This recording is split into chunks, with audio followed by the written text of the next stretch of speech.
Hello everybody, my name is Ethan, no webcam today just because I just got done with a 9-hour shift at work, so I'm looking a little nasty. But I got a nice little bit of content for you guys today on the Kanto Cup.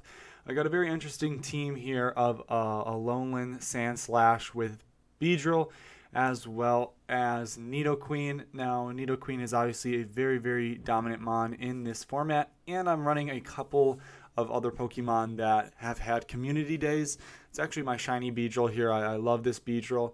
Obviously has that community day move of Drill Run, and then Alolan Sandslash is going to have that community day move of Shadow Claw. So a couple of community day moves here.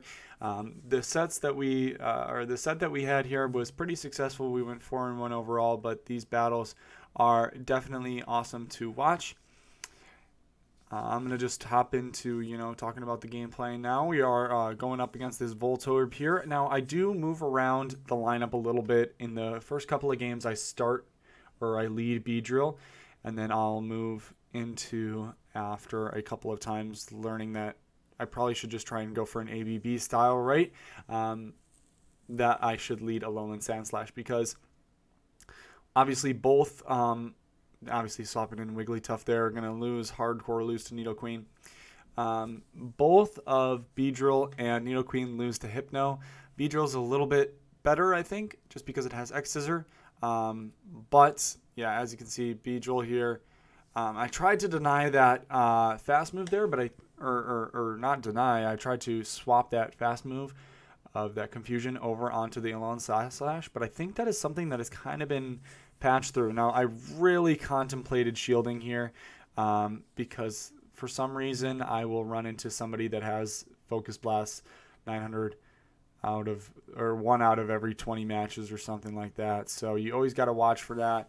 Once you see them throw the Thunder Punch, they're most likely going to be having that Shadow Ball there. Now, this battler did very well, but obviously we win very easily because we are that Steel type, resisting all the confusion as well as hitting for super effective using that Shadow Claw there.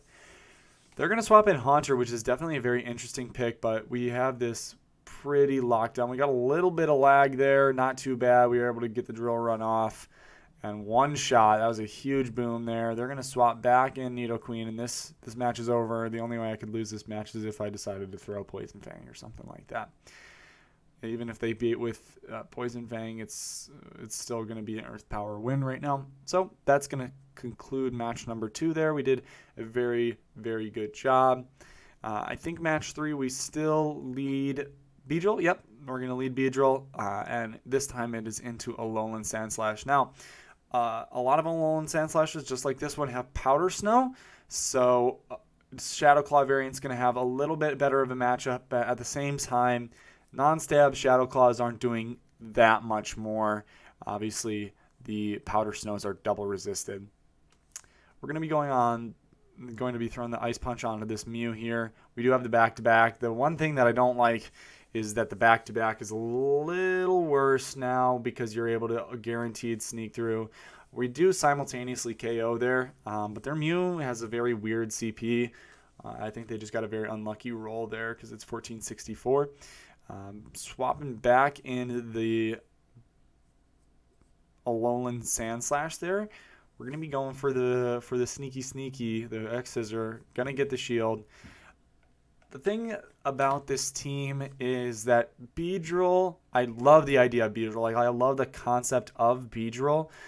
And you can see here, this is where we're going to start to lose a little bit of momentum, right? Just because of that Sandslash. But, yeah, Beedrill, I love the concept of Beedrill, but in practice, it's just not tanky enough. It doesn't survive enough moves for it to be very viable. They sneak through another confusion there, which obviously it's not even a sneak through anymore. They just get it. The Sandslash has a shield here. I'm going to go for the X-Scissor here and hope for the shield. They get it. I'm not going to be able to make it to a Drill Run, so we're going to go for the X-Scissor here. And we're just going to be able to come up short a little bit. It was a CMP tie there, so there was nothing we could do in this matchup. That Slowbro there really hurt us for a while there. And next match, though, we are finally leading the Sandslash. We can finally go to an ABB style line now. This is a pretty okay matchup.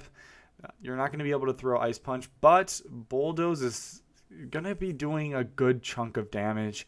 I'm not even going to lie. Bulldoze, I've always hated on Bulldoze just because it does like almost 0 damage, it feels like. But Alolan Sandslash can actually make it work. We actually pull a shield there from that one. And Alolan Sandslash putting in work here. Going to be able to get to the Bulldoze again.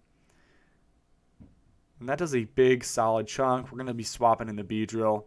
Always worth it to shield one of those big moves like a Hydro Cannon, Frenzy Plant, or a Blast Burn just because they do so much damage. We're going to be going right for the Drill Run here. A lot of Nidoqueens like to bait, so for some reason they also like to not shield, right? They're going to be using the thing here to, or last shield here to block the Earth Power. That's a pretty good block. Alolan Eradicate swaps in with one of its fast moves. Instead of it being the normal bite, it's going to be running quick attack, I think is what it is. We get a nice catch here onto our Alolan Sandslash, catching that crunch there. That's pretty huge. But then they go right back and get a catch of their own. I was thinking about not fully charging, but I might as well. But they don't even... They raised the shield on the Blastoise there, so that was a little confusing. We're going to win this game without even having to bring out Nidoqueen. Nidoqueen just sitting in the back waiting for their time to shine. Last match here, I believe, and we're going to get a pretty positive lead. These FAFS moves are going to be doing 0 damage to us. As well, we're going to be able to go for the Bulldoze and do a decent chunk. Again, you know, I'm not used to not denying fast moves, so I was trying to deny a fast move. Didn't work for me, and so they're going to get a whole Ice Shard through, which kind of stinks. But now they're going to go for the Surf, which Surf does a decent chunk of damage there. So I was really contemplating whether or not to shield here, just because I might be able to survive another Surf, and I do, even though I... was already at the Bulldoze, threw another Shadow Claw just to be safe, but able to knock out there. I'm going to let the Lapras knock me out just so I'm not completely, I don't swap that switch advantage there. Again, Beedrill is so squishy, it feels like. It doesn't take a lot of things well except for those fighters. Tried to deny another fast move or convert another fast move there, and it didn't work. Gonna go for the Earth Power onto this Nidoqueen here. And boom, we're gonna get it. That's a huge Earth Power there. It's only a Poison Fang. So at this point, I'm like, they are up a shield. They just snuck through another Gust. Life is not looking good right now. But they make a very bad misplay and try to farm down the Nidoqueen, which is what loses them the game here because it ends up being a CMP tie.